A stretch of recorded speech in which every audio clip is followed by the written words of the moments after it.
No change to interest rates in the US today, Michael, but going into the statement, the expectation from the market standpoint was there would be some talk of a June rate hike or even the balance sheet, and that didn't really happen. So what was the story today? No, you're right. It did not happen. The markets were looking for some sort of signal or confirmation from the Fed as far as a June rate hike or a near-term rate hike, and that was absent from the statement.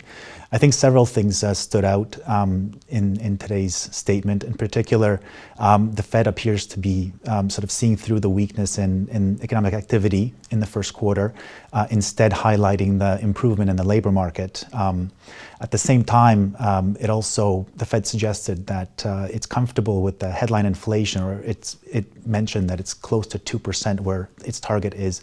However, it did highlight some of the issues or concerns regarding the weaker March core inflation numbers that we've seen recently. So I want to dig in a little bit deeper on that inflation piece, because the immediate reaction or the media attention was around that commentary that they're moving close to that 2% target. So it doesn't sound like you're as convinced. Well, I don't think I'm not as convinced, and I think the Fed is not either. The total inflation numbers, the headline number that you mentioned that the markets have reacted to, is really the one that's driven more by oil prices, or at least at this point, it's supported by rebound in oil prices. However, the underlying details are a little bit more nuanced. There's the core measure of inflation, which typically leads the headline, and it is a good indicator because it's less volatile. Has been coming in a little bit weaker. It came in weaker in March, and that's what we've seen highlighted in the statement. So it suggests that the Fed, or the FOMC members, are paying attention, and there's some sort of concern as far as this beginning a new trend.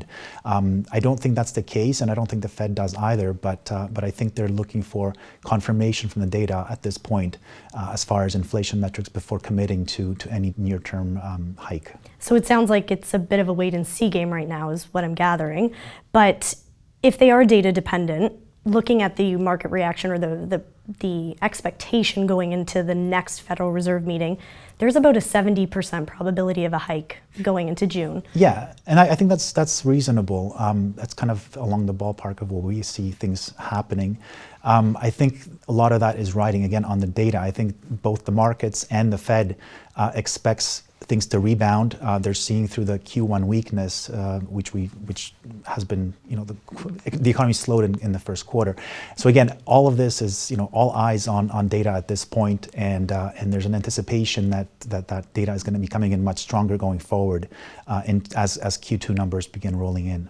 Assuming June happens, how many more rate hikes do you think we could see through 2017?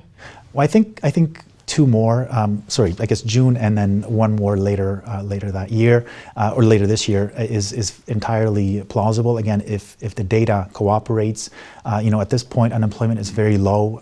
Inflation is really the sticking point at this point for the Fed, and that's kind of what they're going to be looking at going forward. But given the underlying fundamentals, which do remain quite good, and if inflation does begin to sort of trend higher towards the 2% target, I think the Fed is going to be comfortable enough to raise twice this year, with some potential, and rolling out a plan potentially to highlight or to outline how to reduce the balance sheet. Thank you very much, Michael. Thank you very much for having me.